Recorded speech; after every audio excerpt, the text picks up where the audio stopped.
Buenas, bienvenido a un nuevo encuentro del Foro Análisis. Hoy vamos a tratar la situación en Venezuela, una situación bastante complicada y a la vez dinámica, donde desde acá, desde la isla, vemos patrones de los que ha usado el régimen cubano en su control social y en su trato y manejo con la oposición. Gracias, Adrián, por estar acá en el programa. ¿Cómo estás viendo tú la situación de Venezuela hoy en día? Antonio, la situación en Venezuela lo que está demostrando en estos momentos es las maneras típicas de gobernar, entre comillas, a los revolucionarios. La ley que existe en Venezuela, la Constitución y demás, todo esto ha sido diseñado preferentemente por el chavismo. Lo que se ha nombrado la Quinta República es un diseño que parte del chavismo, que por supuesto dio lugar a una constitución, etcétera, etcétera. Pero ahora el régimen de Maduro parece que esa ley le resulta estrecha. Y frente a la oposición lo que está tratando de hacer es desconocer esa propia ley, porque por ejemplo, el pedido de revocatorio está establecido en la Constitución. El cuestionamiento a la ciudadanía de Maduro es también otro acápite que está en la Constitución, que ningún ciudadano que no sea venezolano de nacimiento puede optar ni por la presidencia ni por los cargos ministeriales.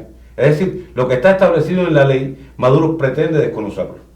Bueno, de hecho no es muy diferente a lo que ha pasado aquí en Cuba.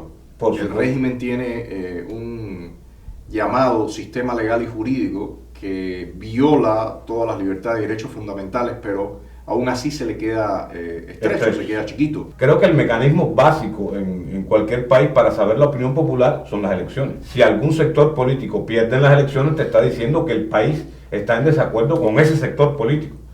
En Venezuela el gobierno ha perdido. Lo perdió en el 2015 en la legislativa, está en minoría en estos momentos. Creo que en un Estado democrático eso no es una crisis, es decir, dos poderes pueden cohabitar perfectamente aunque sean de diferentes tendencias. Ahora, ¿dónde llega la crisis en Venezuela? En el pretender desconocer el Estado de Derecho, cuando uno de los poderes pretende imponerse sobre el otro, que es lo que está tratando de hacer en estos momentos Maduro. Bueno, de hecho ha creado todos los mecanismos para anular definitivamente el poder legislativo, la Asamblea. Y lo han dicho incluso que desean anularla. Hay algo aquí muy curioso, ¿no? Venía todo el proceso transcurriendo, el chavismo de alguna forma se había acostumbrado a manejar los procesos electorales o de consultas, habían sido bastante exitosos en lograrlo. Pero a partir de las elecciones de Hugo Chávez contra Capriles, que ya empiezan a tener un margen de disputa bastante marcado, cuando viene el segundo proceso electoral ya no es así. Y entonces están todas las alegaciones de fraudes y todo. Lo que le está ocurriendo ahora mismo es que evidentemente ese ritmo que ellos habían de alguna forma logrado de realizar estos procesos electorales y de consulta, ese ritmo de procesos ganados, se rompió. Y ahora están completamente reticentes a realizar el referéndum revocatorio porque tienen la completa convicción de que lo van a perder. Y han venido buscando mecanismos para dilatar ese proceso, primero, incluso ahora para anularlo completamente. Todo este supuesto proceso de diálogo yo creo que tiene muchos matices, muchísimos matices del castrismo, de cómo lograr ganar tiempo para pasar momentos difíciles y después llegar a otro momento de calma, ¿no? Ellos están buscando, como tú dices, ganar tiempo para llegar a una coyuntura favorable donde puedan implementar el objetivo de ellos, que es hacer desaparecer la asamblea.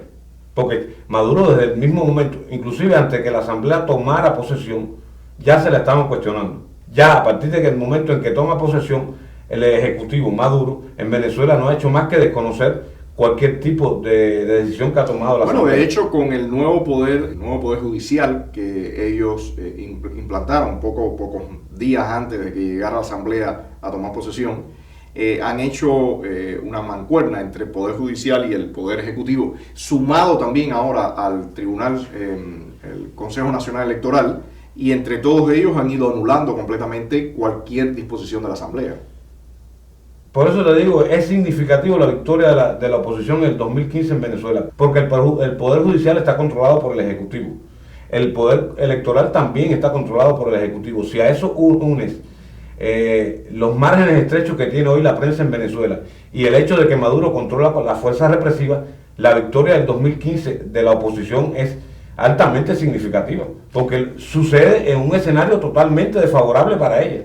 Mira, hay una cosa que me llama la atención y nosotros lo veríamos como una llamada de alerta a los grupos de oposición que están ahora envueltos en este llamado proceso de paz. Y es que ya anteriormente había pasado, cuando en el 2013 surgieron todas estas protestas, el gobierno de Maduro usó una estrategia de romper la oposición, romper la unidad que existía entre quienes estaban protestando en la calle y la parte política. Eso les trajo como beneficio poder parar esa ola que les venía en el año 2013 y cuando reprimieron y acabaron con las protestas, sencillamente le tiraron la puerta en la cara a quienes se habían sentado a dialogar con el régimen de Maduro. Ahora estamos viendo una situación que puede ser muy similar. Había convocada para el día de ayer una marcha, un grupo de la MUD se retiró y los estudiantes sí fueron con el Partido Voluntad Popular, que es el partido de Leopoldo López, estuvo también María Corina Machado y otros sectores de la oposición. Ese es el propósito precisamente, dividir a la oposición, porque mientras la oposición esté cohesionada, no pueden hacer mucho. Pero dividirla en algo que es fundamental, Adrián. La única forma en que los regímenes estos de corte autoritarios se sientan a dialogar y realmente puede haber algún tipo de avance hacia la democracia es mediante la presión popular. Por una parte, desde dentro del país y por otra parte, desde la comunidad internacional. Y ahí también quiero mezclar lo que viene ocurriendo. Aparece el Vaticano como mediador, está el Departamento de Estado también interviniendo en el proceso. ¿Y qué te parece a ti eso? Porque en Cuba hemos visto también como mediador al Vaticano, hemos visto también como mediador al Departamento, o como mediador no, como parte a los Estados Unidos, interactuar en este proceso llamado de restablecimiento de relaciones. Pero Cuba no es el único ejemplo, ni Venezuela, también tenemos Colombia. O sea, en el proceso de paz que se ha iniciado, que ahora mismo está en un momento un poco distinto a lo que había sido anteriormente, o sea, se están reevaluando muchas cosas. ¿Cómo ves tú todo este escenario? Hay que partir de algo. Maduro no está dispuesto a negociar el poder. Sabe que una gran parte de la población está en contra del gobierno, pero eso es lo que él no está dispuesto a negociar. ¿Qué le quiere conceder a la oposición? Ciertas cosas que le permitan mantenerse en el poder. La posición del Vaticano y de estos mediadores no me parece muy clara por lo siguiente, porque están contribuyendo a eso precisamente, a que esa validación del gobierno como tal se dé. Yo lo que veo, como te mencionaba ahorita, es el tema del tiempo. El tiempo es un elemento fundamental que quizás algunos actores políticos no lo ven como determinante. Y el régimen castrista ha sido un especialista en lograr pasar esos momentos de turbulencia para llegar a la otra orilla. Y llegando ya a la otra orilla logra una estabilidad y aparecen nuevos actores políticos, económicos, que le permiten irse sosteniendo. A mí me gusta siempre decir que el régimen cubano tiene un poco la ideología o la visión de Alcohólicos Anónimos, que dice, yo no sé mañana, pero hoy yo voy a estar en el poder. Y de alguna forma yo veo esa lógica en el chavismo ahora. Ellos están tratando de pasar al otro día, de pasar el momento crítico, para después buscar, ya verán cómo estabilizarse. Mira, una de las razones por las cuales Maduro se niega al revocatorio en el 2016 por lo siguiente, porque si lo hubiese perdido, hasta el vicepresidente se tenía que ir. Si acontece un revocatorio en el 2017, se va él, pero el vicepresidente se puede quedar. Es decir, el chavismo sigue en pie. No, ellos han ido ganando tiempo. En este momento ya no hay forma de que se haga un revocatorio en el 2016. Habría que ver en el 2017, pero ya en el de 2017 ellos incluso lo están cuestionando y están diciendo que hay votos fraudulentos, que no puede ir ese revocatorio. O sea, plantea seguir el ritmo electoral que está establecido, como si su mandato tuviera toda la legitimidad de la cual carece. Ten presente otra cosa, los acuerdos que ha firmado con Cuba, que lo firmó precisamente, fue el preámbulo a la visita de Obama, se firmaron con mira hasta el 2030. A la visita de Obama a Cuba. Es decir, ellos se ven en una perspectiva en el tiempo bastante larga. A mí me llama la atención de que ahora mismo la liberación de Leopoldo López no sea uno de los puntos, y de todos los presos políticos, no sea uno de los puntos que estén como fundamentales para iniciar cualquier proceso. Mientras su voz no esté, mientras no esté también la de Ledesma y otros actores políticos, no podemos hablar realmente, desde mi perspectiva, de un proceso político que tenga la posibilidad de realmente ser exitoso. Yo creo que hay dos elementos esenciales que la oposición no puede perder.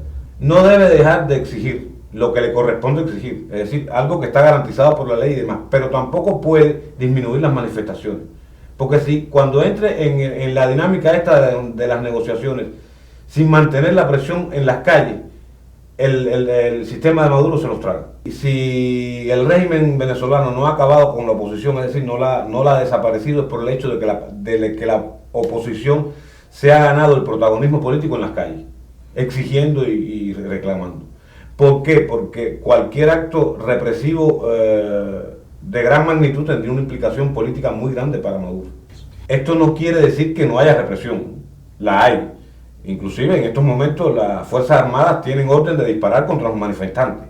Hay limitantes en cuanto al uso del espacio público para manifestarse, es decir, hay zonas de seguridad, como por ejemplo Miraflores, que la oposición no está autorizada a manifestarse allí. En fin, la represión está, pero si no ha alcanzado niveles mayores es por el hecho de que la oposición está en las calles y que tiene una fuerza grande. No, yo creo que definitivamente ese es un espacio que la oposición no solamente no puede perder, sino tiene que ir ganando más. Y el chavismo ha manifestado en varias ocasiones que la calle es el escenario fundamental, y eso sabemos que es algo aprendido del castrismo. El castrismo... La calle para los revolucionarios. Exactamente, esta calle es de Fidel, ¿no? Ese es el eslogan. Igual que la otra idea de que cualquier problema más socialismo, se sabe dónde se aprendió. Entonces, me parece que en ese sentido la oposición tiene que tener muy claro hacia dónde quiere moverse el chavismo, y solamente lo que está buscando es un mejor momento. El chavismo no tiene en su mente un sistema con balances de poderes. El chavismo no tiene en su mente la democracia liberal. El chavismo tiene en su mente un sistema autoritario con todo el poder. Hay algo esencial. Si Maduro logra acabar con la oposición en Venezuela, va a ir a un rediseño del propio sistema de la Quinta República. ¿Por qué? Porque ya las leyes que están establecidas no le sirven para gobernar. Pero ni siquiera acabar, Adrián. Yo diría que si logra hacerla más dócil, de cierta forma lo hace. Lo hace. Es decir, Venezuela, si Maduro logra sus propósitos, se va a aproximar a un estado parecido al cubano, donde por ley están tabuladas las violaciones de los derechos elementales. Si tuvieras que darle una recomendación a los actores prodemocráticos en Venezuela, ¿qué le dirías? Yo le diría que no pueden dejarse llevar por la dinámica de las falsas negociaciones, y que tienen que continuar exigiendo y continuar en las calles. Los meses que vienen son decisivos, porque ya el presente ha demostrado que no es posible la cohabitación de oposición y gobierno de Maduro en Venezuela. Una de las dos partes debe inclinar la balanza a su favor.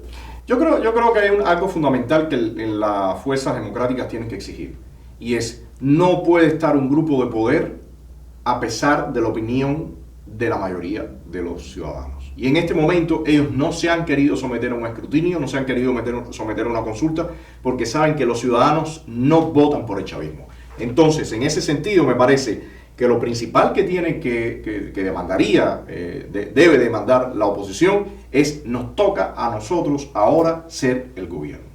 Los actores políticos internacionales deben exigir también el respeto a los derechos.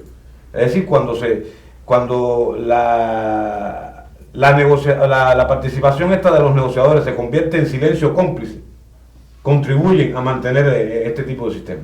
Si la comunidad internacional quiere darle una legitimidad al chavismo que no tiene, quiere darle prerrogativas que no tiene, sencillamente se está llegando a un acuerdo que, como dice el viejo refrán, es pan para hoy y hambre para mañana. O sea, el chavismo cumplió su ciclo, realmente se ha extendido demasiado, y le toca a la oposición poder jugar su papel, y le toca a la comunidad internacional decirle al chavismo: Si usted no desea que se cree una situación de mayor inestabilidad y de más conflicto dentro de su país y en la región, por favor contribuya a que esa alternancia normal o a ese reemplazo normal en las democracias, que ocurre en las democracias, tenga lugar. Mira, un caso específico. No estoy al tanto de todos los presos venezolanos, pero el caso de Leopoldo López está documentado por organismos internacionales que fue totalmente violatorio. Y no se le ha exigido lo suficiente a Maduro para que ese hombre se libere. Organismos internacionales que monitorean los derechos humanos lo consideran una prisión arbitraria. Lo han reconocido como prisionero de conciencia y sin embargo no se le exige. Bueno, Adrián, el tiempo va contra nosotros, tenemos que parar, pero creo que la situación que viene evolucionando en Venezuela dará para otros programas. Pero los meses cercanos van a ser decisivos. No, y por supuesto las elecciones que tenemos el próximo martes en Estados Unidos van a ser cruciales para toda la evolución de la región y de todo el planeta. Así y en el caso de Cuba va a tener mucho que ver. Bueno, gracias Adrián, gracias por estar con nosotros y nos vemos en un próximo programa del Foro de Análisis.